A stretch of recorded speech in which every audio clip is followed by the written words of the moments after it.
I don't care about Hunter Biden either. What I do care about is we're possibly going to elect a president who is the most corrupt that we have ever seen.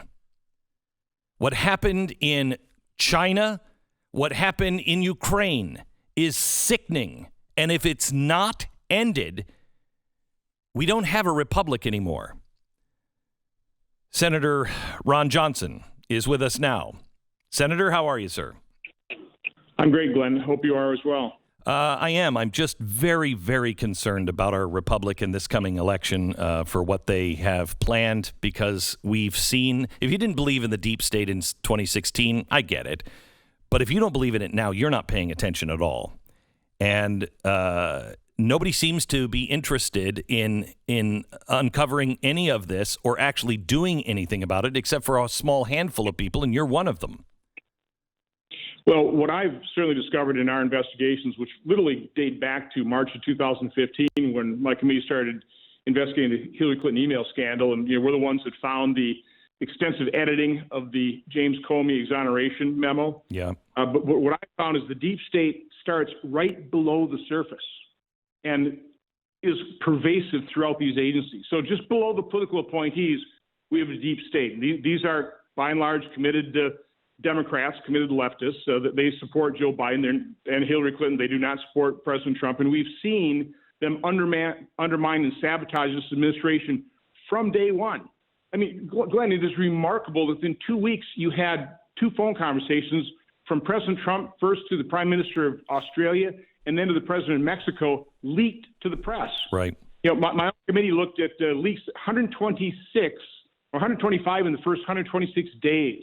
And 62 of those had to do with national security. And these were the leaks that spawned and fueled and kept going the false Russian narrative that then people like James Comey and Robert Mueller picked up the ball, and they just kept pushing it onto the American public. And look at the turmoil this has put our political system in for the last almost 4 years now. So that brings us to a place, Ron, where we are looking at let's say Hunter Biden.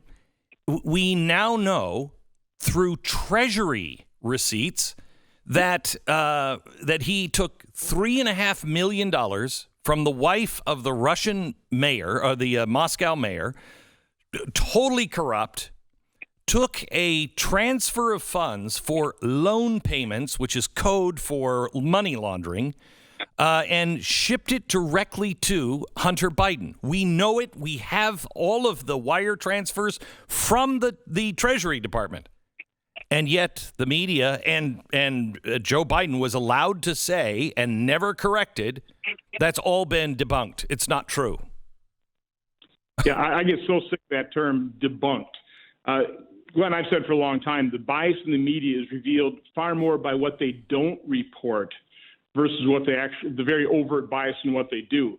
And so first of all, before our report came out, they were carrying the false allegations that Chuck Grassley and I were peddling Russian disinformation. Right. We had literally hundreds of news stories peddling that false allegation. Since our report came out, first of all, they stopped with that allegation largely because there's no Russian disinformation in our report, but they just collectively shrugged at our report, said, there's nothing new here. Right. I mean, these rumors about Hunter Biden have been out there. That's true. And the mainstream media has never covered them. So once we put a little bit more meat on the bones, once we start giving them these start revealing these documents that, by the way, they don't answer all the questions. We don't have access to all of Hunter Biden's financial transactions, but there's so much we did reveal. The $3.5 million payment. There's another $391,000 that flowed from that widow into a company called BAK USA that was also promoted by Andrew Cuomo. Then millions of dollars of transactions to and from Chinese nationals with connections to the Communist Party of China, as well as former affiliations with the People's Liberation Army. These are troubling revelations. And again, the media just, nothing new here, all debunked, no wrongdoing. The Senate report shows no wrongdoing.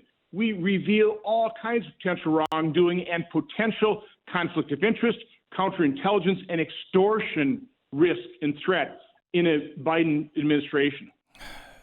So we spent about a year looking at what was happening with Ukraine. And the civil society 2.0, the George Soros connections to getting in and wanting to change the Constitution, setting up what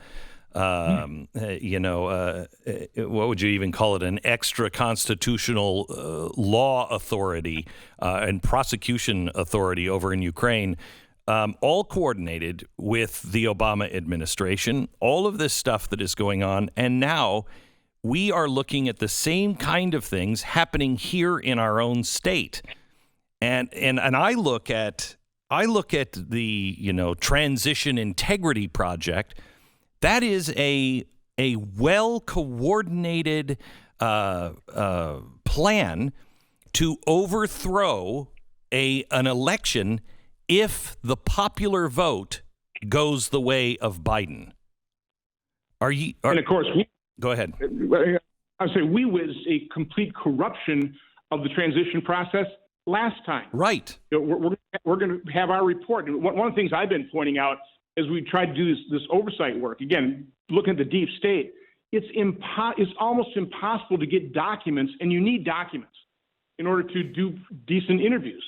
But one of the things I've been doing in most recent TV hits is I show one email that we got from the General Services Administration in our transition investigation.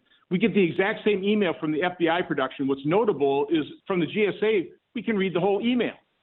The FBI, it's completely redacted. It's almost 100% redacted. And this is after the FBI, I got so frustrated, I subpoenaed their records.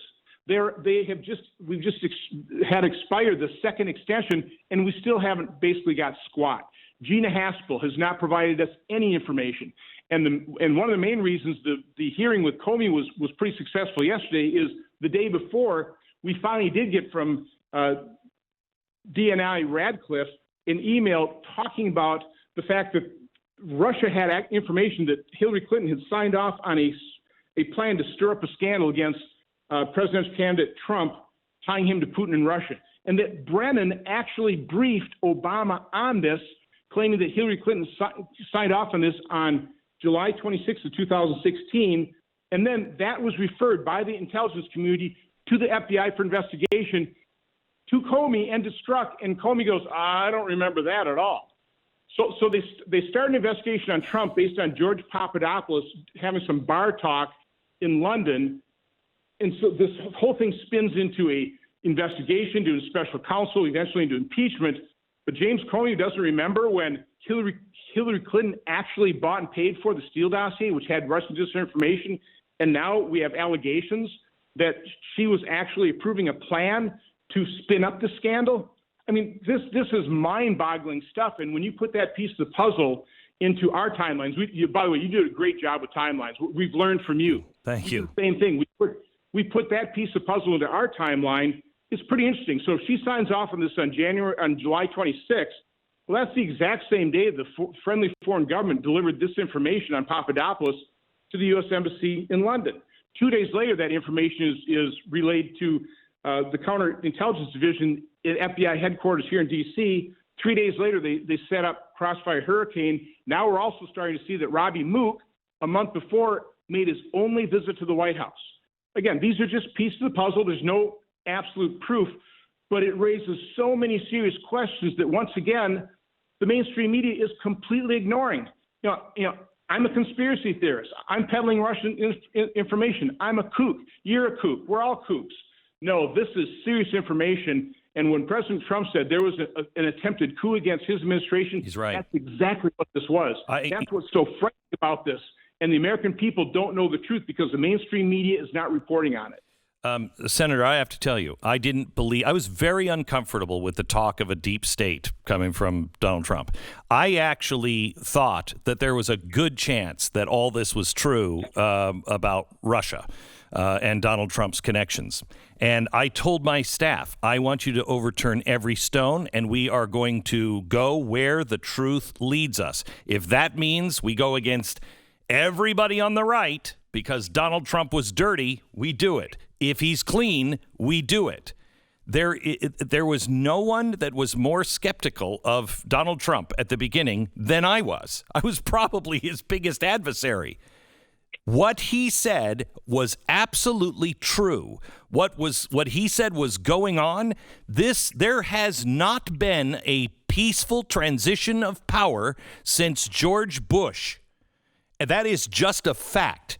These people have worked, conspired, and tried to thwart and overthrow him every day he has been in office, and it started before he got into office. If we don't clean this up, we don't have a republic. No, Glenn, you're exactly right. And this should be outrageous and shocking to the American public, but they just shrug it off.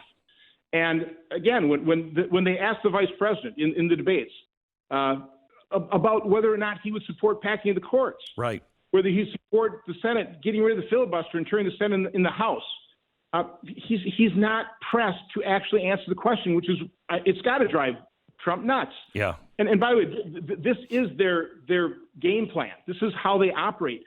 Exactly what they did against President Trump. They spun up this entire false narrative about Russia collusion is a diversionary operation. This is what I've always believed against their misdeeds in the FBI. Okay, and it's worked phenomenally well. Yep. They did the same thing against me. They literally created an intelligence product accusing Chuck Grassley and myself of peddling Russian disinformation, receiving it from this Andrei Durkash. We didn't. It's completely false. They leaked that to the press, and that's where you get 100 news stories accusing us of peddling Russian disinformation. It's all completely false, but they got away with it with President Trump. They're going to try it time and time and time again. You are the committee chairperson for the Homeland Security and Governmental Affairs Committee.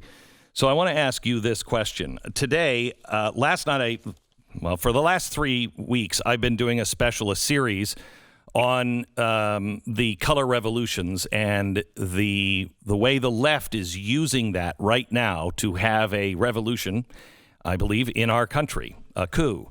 And today on radio, I am going through the Preventing a Disrupted Presidential Election and Transition from the Transition Integrity Project.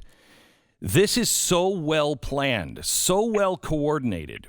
They are already talking about going to certain members in the National Guard.